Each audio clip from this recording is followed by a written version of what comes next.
हिंदू धर्म की मान्यताओं और रीति रिवाज के अनुसार परिवार को अंतिम संस्कार करने का जो अधिकार है वो तक इन्होंने छीन लिया।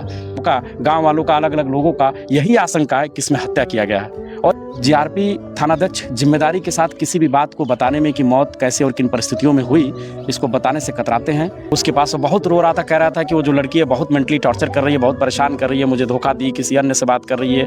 कि बगल में ही गोरखपुर है, मुख्यमंत्री जी का शहर है, और उस शहर में तो आए दिन रोज मर्डर हो रहा है। और यहाँ भी देखिए देवरिया में भी लगातार मर्डरें हो रही हैं। भाई साहब, क्या हुआ था, क्या मैटर ये है? घटनाक्रम कुछ इस प्रकार है कि 30 जनवरी 2026 को 1:30 से 2 बजे के करीब घर पे पुलिस आती है जी। घर पे मौजूद उस बच्चे की छोटी बहन से पुलिस पूछती है जी। कि अमन कहाँ है। वो किसी सेजल नाम की लड़की से 4-5 वर्षों से बातचीत करता था, जिसके साथ गाली गलौज किया है, धमकी दिया है, ऐसा उस लड़की द्वारा शिकायत दिया गया थाने पे। उस शिकायत के संबंध में हम लोग आए हैं। इस जानकारी को सुनते ही घर वालों ने संपर्क साधना शुरू किया फ़ोन के माध्यम से कि बच्चा कहाँ है, उस बच्चा आए तो उसको डांटा जाए, बोला जाए, इस प्रकरण में कुछ स्पष्टीकरण मिले। जी। बच्चे का फ़ोन स्विच ऑफ आता है लगातार, माँ परेशान होती है। कुछ घंटे बाद शाम के तकरीबन इसी गांव का लड़का जो बाहर रहता है, जी। अमरीश मिश्रा, उसके द्वारा सूचित किया जाता है बच्चे के माँ को कि अमन दोपहर के करीब फ़ोन किया था उसके पास। वो बहुत रो रहा था, कह रहा था कि वो जो लड़की है बहुत मेंटली टॉर्चर कर रही है, बहुत परेशान कर रही है, मुझे धोखा दी, किसी अन्य से बात कर रही है, ऐसा वैसा, और बहुत भावुकता में था, ऐसा वो बता रहा था। और कह रहा था कि हम घर लौट के नहीं जाएंगे, मुझे धमकी भी दिया जा रहा है, इस तरह का वो बात सूचित किया। ये सूचना पाते ही घर वालों के मन में डर फैला कि किसी प्रकार की अनहोनी न हो, और वो चाइल्ड हेल्पलाइन पे संपर्क किए। चाइल्ड हेल्पलाइन के माध्यम से शायद थाने को सूचना मिली, तो थाने के पुलिस फिर से आई और उन्होंने कहा कि अगर आपका बच्चा मिसिंग है तो आप लिखित तहरीर दीजिए।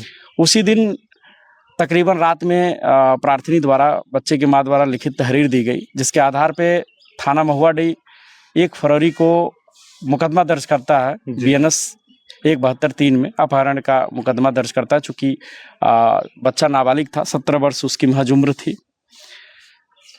17 फरवरी को करीब 19 दिन बाद किसी रिश्तेदार द्वारा इनको एक फ़ोटो भेजा जाता है, जो फ़ोटो थाना GRP के लगे सूचना पट पर एक अज्ञात शनाख्त हेतु पोस्टर होता है, जिसमें लगे फ़ोटो से अपने बेटे के रूप में पहचान करती हैं। परिजन सहित प्रार्थनी, उनके लोग पहुंचते हैं GRP थाना पे, और वो पाते हैं कि GRP थानाध्यक्ष जिम्मेदारी के साथ किसी भी बात को बताने में कि मौत कैसे और किन परिस्थितियों में हुई, इसको बताने से कतराते हैं।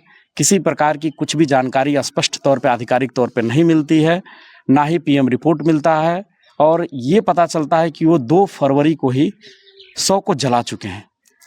हिंदू धर्म की मान्यताओं और रीति रिवाज के अनुसार परिवार को अंतिम संस्कार करने का जो अधिकार है वो तक इन्होंने छीन लिया। सबसे घटनाक्रम, सबसे दुखद और सबसे ज़्यादा नाराज़गी इस बात से है कि एक ही जनपद के थाना महुआडीह के अंतर्गत ये मुकदमा दर्ज होता है अपहरण का, और उसी जनपद के GRP पुलिस अज्ञात के रूप में, लावारिस के रूप में 100 का दफन तक कर देती है। इनका कोऑर्डिनेशन, इतनी बड़ी फेलियर मैंने आज तक नहीं देखा कि क्या कोऑर्डिनेशन का फेलियर है। इनकी पूरी एडमिनिस्ट्रेटिव फेलियर प्रतीत होती है, और इसमें परिवारजनों का, प्रार्थनी का, उनके घर वालों का, सबका, गांव वालों का, अलग अलग लोगों का यही आशंका है कि इसमें हत्या किया गया है। और इस बात को प्रशासन अपने स्तर से चूक ही नहीं, महज ये सबका आरोप है, सबकी आशंका है कि कहीं प्रशासन इस बात को छुपा तो नहीं रही है। आप लोगों को क्या आशंका है, मतलब मर्डर का आशंका है आप लोगों को?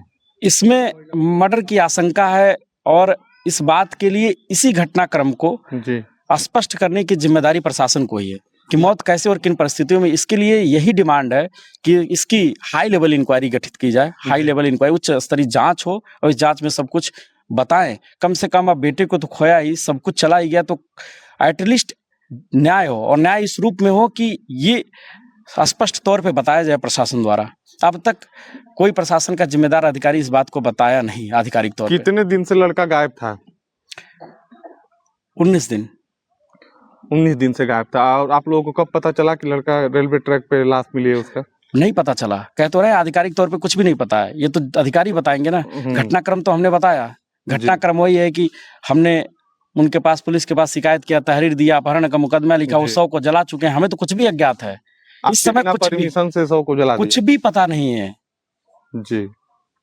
बताइए, एक ही जिले में तहरीर भी दिया गया, एक ही जिले में 100 भी मिला और लाश को बिना परिवार के अनुमति के बिना जला दिया गया। अभी तक पोस्टमार्टम रिपोर्ट तो मिला नहीं होगा आप लोगों को? किसी प्रकार की कोई कागज, किसी प्रकार का कोई आधिकारिक तौर पे बयान हमारे सामने नहीं आया, न परिवारजनों के सामने आया जी। बताइए, पुलिस पर देवरिया और पूर्वांचल में पुलिस प्रशासन की इतनी लापरवाही है। 17 दिन और 18 दिन किसी भी मर्डर का हो जा रहा है और कोई भी उसमें कोई भी निर्णय नहीं ले पा रही है पुलिस। इतनी बड़ी लापरवाही है पुलिस प्रशासन की। हमारे एसपी महोदय जी का ट्रांसफर हो गया, एक एसपी महोदय आए हैं, तभी भी मर्डर करने वाले अपराधी का हौसले बुलंद है और नहीं रुक पा रही है मर्डर। और देवरिया के बगल में ही गोरखपुर है, मुख्यमंत्री जी का शहर है, और उस शहर में तो आए दिन रोज मर्डर हो रहा है। और यहाँ भी देखिए, देवरिया में भी लगातार मर्डरें हो रही हैं। सरकार जीरो टॉलरेंस की बात करती है, कहाँ है जीरो टॉलरेंस? कहीं तो नहीं दिख रहा है। ठीक है।